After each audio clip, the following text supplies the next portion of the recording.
Well, Taryn, thank you so much for agreeing to chat to us today. It's an absolute honour having you on the show, and I've had a chance to sit down and watch Embrace Kids, and it is such an amazing and such an important film, so congratulations. Oh, thank you. I'm glad that you enjoyed it. So, Taryn, you've been a body image advocate now for quite a while. For those out there that don't know a little bit about your past, I was wondering if you could tell us a little bit about when you started on this journey and what you've been doing over the years to help so many people. Well, I'll give you the really short version, and that is I once hated my body. I learned to love it. I thought that training my body to have the perfect bikini body would make me happy. It didn't. I posted some photographs online almost 10 years ago now. You know how we see normally a before and after photo where there's a woman or a man before and they're in a larger body, they lose weight miraculously, they become happy. I swapped mine around. So my before photo was, in a bodybuilding competition in a bikini body, and my after was as I am now. So with a little bit of cellulite, in a larger body, stretch marks, all the things, and it broke people's brains, and it created this media frenzy around the world where my story that a woman loved her body or learned to love her body made headline news in most countries around the world. It was something else. And I decided to make a film called Embrace, which we released in 2016, because filmmaking is I was a photographer, and so I actually thought, and this was my first film, Embrace, in 2016, and I just thought, how hard could it be to make a film? And of course that's when the cold sore gods cast a cold sore on my lip for 2 years, because it's really hard, it's really stressful, but we got there in the end, and the film has been seen by millions of people in over 190 countries.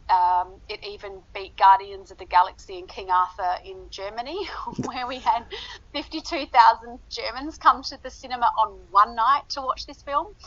So I sort of stumbled into filmmaking, and now I'm just never going to leave, because it's such a powerful medium to share other people's stories and really make a difference in the world, and help people with whatever the issue is you're solving in the film.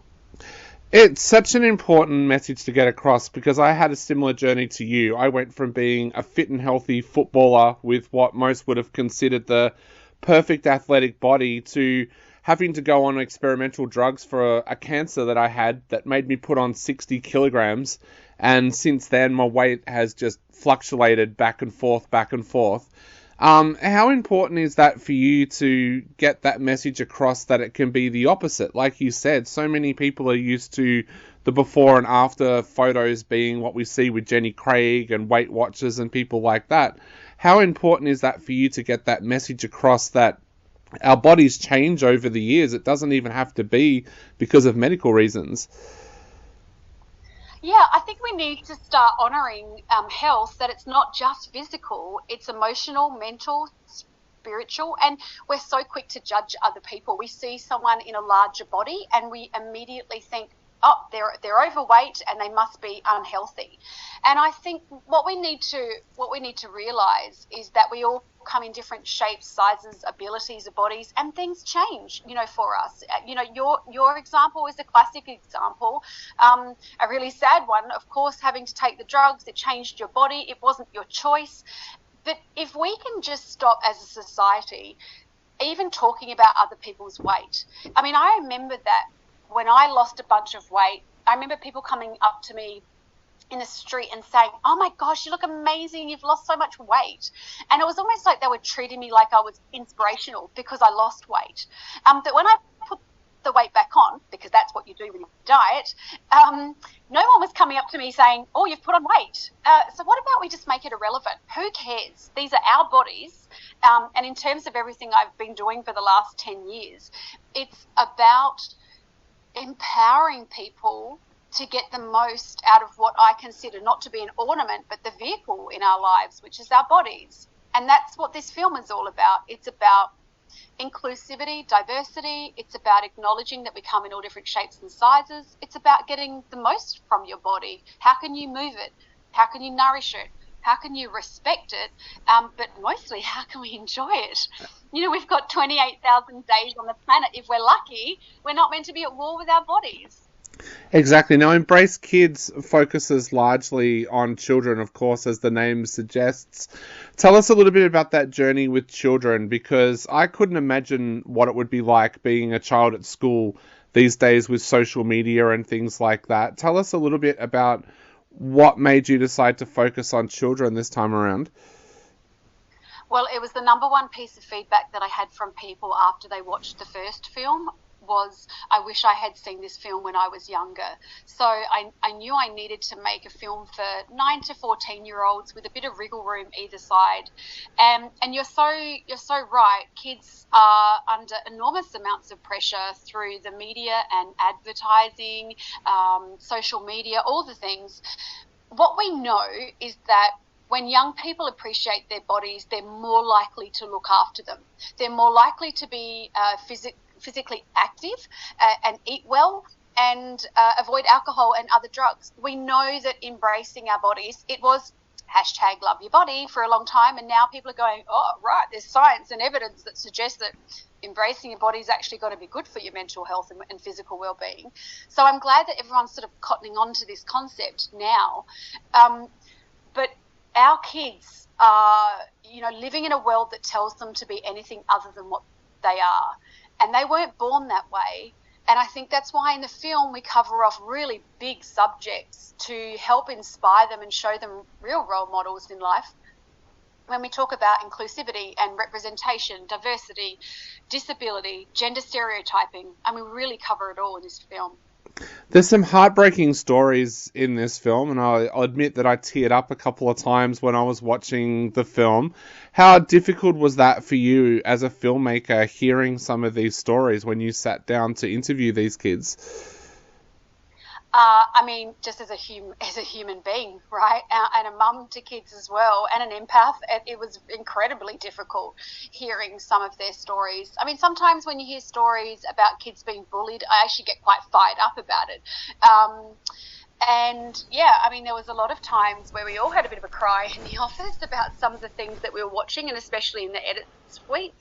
But I guess what we've done with this film is that we've put it all up there for people to watch on the big screen and to really absorb the stories, but feel inspired. I mean, some of the people that we've got, in particular the 18 kids who are in the film, I mean, I'm glad you sort of shared that you teared up. Don't you think they're extraordinary? I mean, I don't remember being half as cluey as them when I was their age. Like, they're pretty extraordinary.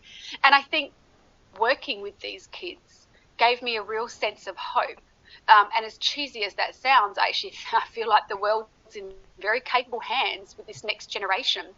Now it's up to us as adults to kind of do the right thing by them and be real positive role models for them and stop talking about our fat and our cellulite and our stretch marks, or I'm not muscly enough, or I'm not big enough, or whatever it is. Can we just get on with it and lead the way for them? I thought one of the things that was really powerful about this film too was that it's the kind of film that both adults and children can watch. Like, parents can sit down and watch this with their children. Was that something that you were really aiming for with this film? Definitely. This is a film that we wanted families to be able to go to the cinema and watch it together. And I'm just really excited for the conversations in the car on the way home. And as I mentioned earlier, we really tackled some really big subjects. And it's not something as a parent you can sit your kids down and go, let's talk about gender stereotyping. We've put all these things in the film to open up the space for conversations, and we've shown the audience now to lots of adults and kids, and it's working for both. I mean, it's some kind of miracle that it has, but it was always our intention to get that balance right, and I think we have. Do you think there'll be a lot of parents out there that will learn things from this film that will cause some really deep conversations? Like, for myself in my own life at the moment, I've got a friend who's been going through a tough time when she just realized that her daughter has been starving herself to take Instagram photos. Do you think this doco will open up some really important discussions between parents and children and maybe wake parents up to what is exactly going on out there at the moment? Yeah, I do, and I guess, you know, for any adult that's listening that has kids or is around kids or grandparents or carers or your nieces or your nephews, I this is not this is not a Marvel film, right? So it's not an obvious choice. Let's go to the cinema and watch a documentary on body image. But I really want to pass the baton on to all the adults listening to take kids along, because without a doubt, those conversations that will happen after seeing this film will be really beneficial for kids. And I think you're right in terms of a bit of a wake-up call for parents. I think some parents are just really blissfully unaware of what's going on out there, and like what's on TikTok and social media. And I think if we can all get on the same page, it's going to help our kids. Because let me tell you, they need our help. 77% of Australian school children consider body image to be their number one concern. Like, that's really alarming.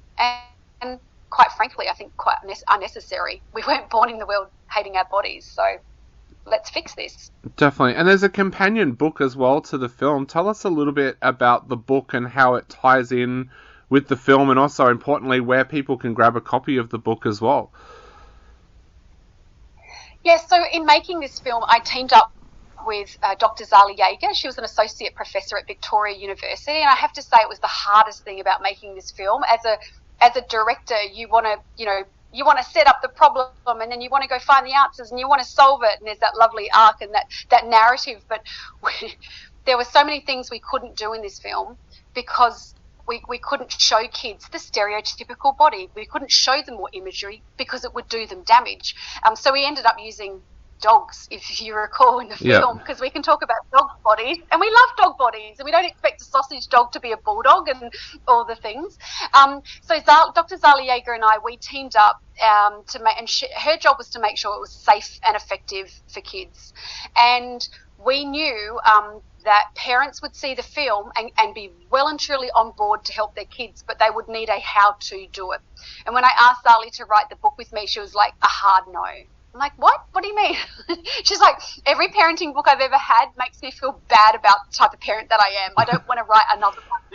And I was like, me too. So when we wrote this book, Embrace Kids, it's called also, we made sure that we took parents on the journey of there's no shoulds, there's no shame.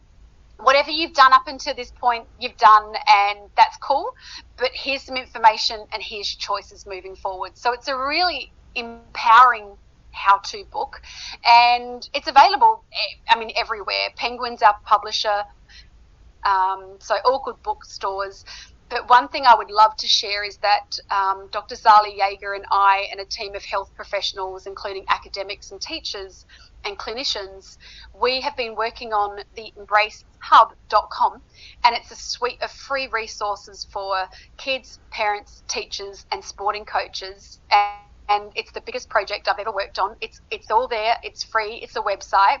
So if you need some more information, head there. It's a good place.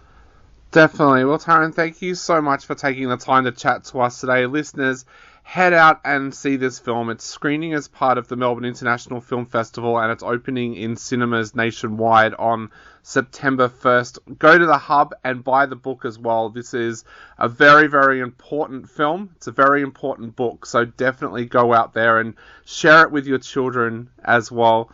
But thank you so much for taking the time to chat to us today. And I guess to finish off, what would you like to say to parents out there who are thinking about heading along to check out this doco?